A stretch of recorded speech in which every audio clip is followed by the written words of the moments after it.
and addressing these texts, there's not going to be a connection there with them. The idea of loving God supremely. They may want God to love them supremely, but the reverse is not normally a part of the unregenerate person's mind and the unregenerate person's thinking. They're focused upon themselves. They're focused upon their happiness, their future, and what God can do for them.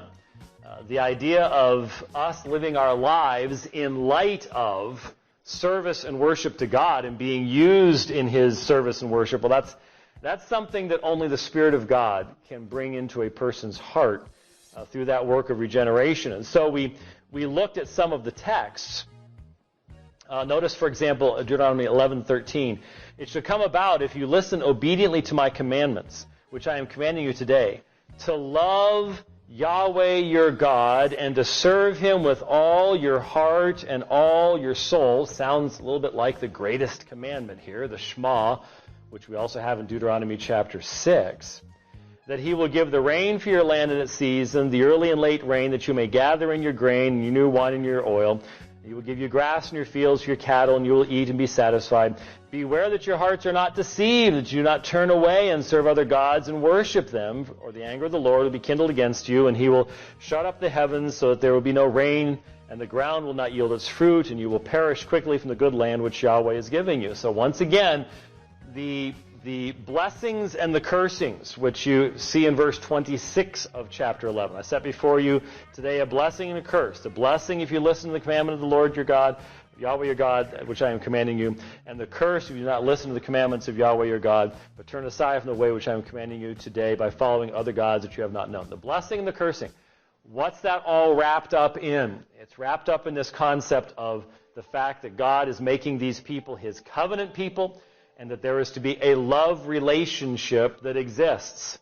No one ever comes up with the idea that there is going to be true biblical obedience without a changed heart, because that idea of loving Yahweh your God is part and parcel of what is right there in the text. And it's sad that a lot of Christians are frequently the ones that don't get that element.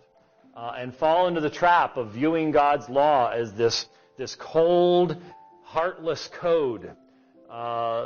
There's to be a passion all the way through. It's right there in the words of the text, and we spent some time looking at that at a preceding time together, looking at Deuteronomy chapter 11. So, with that, let's read through Deuteronomy chapter 12. It's not a short chapter, but I'm going to only summarize some portions of it. But I want to read through the whole thing because it is the background then of Deuteronomy 13, which I think a lot of you will find has some other rather interesting ramifications in regards to prophecy.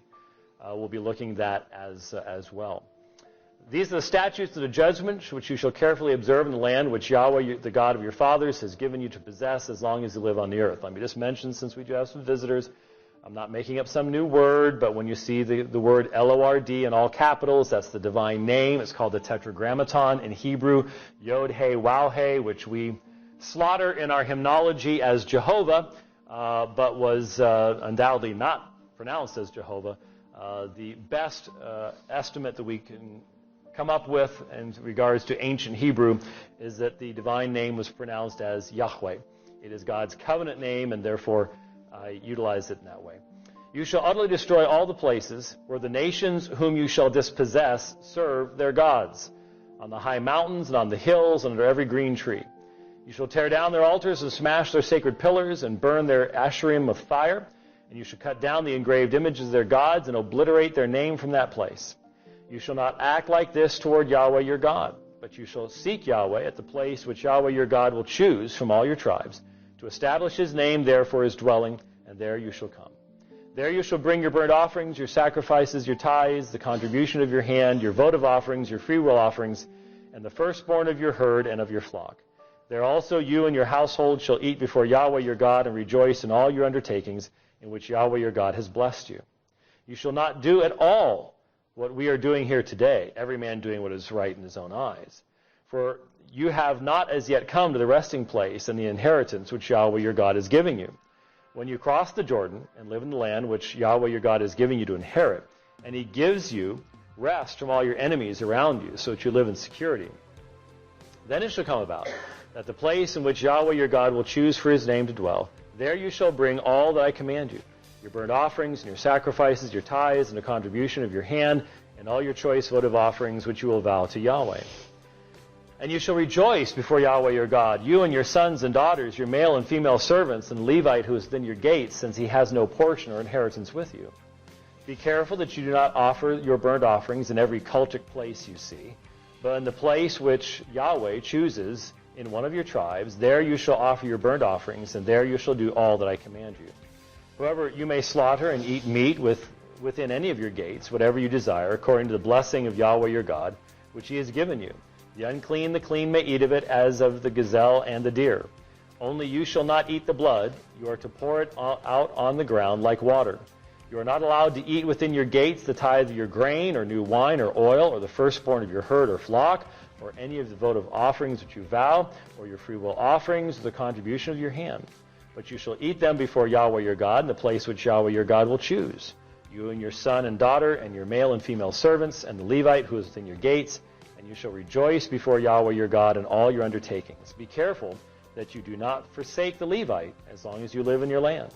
When Yahweh your God extends your border as he has promised, and you say, I will eat meat because you desire to eat meat, then you may eat meat, whatever you desire.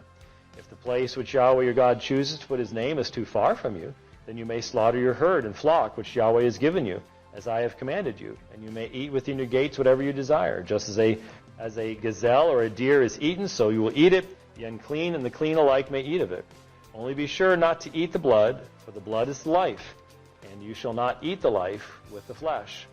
You shall not eat it, you shall pour it out on the ground like water.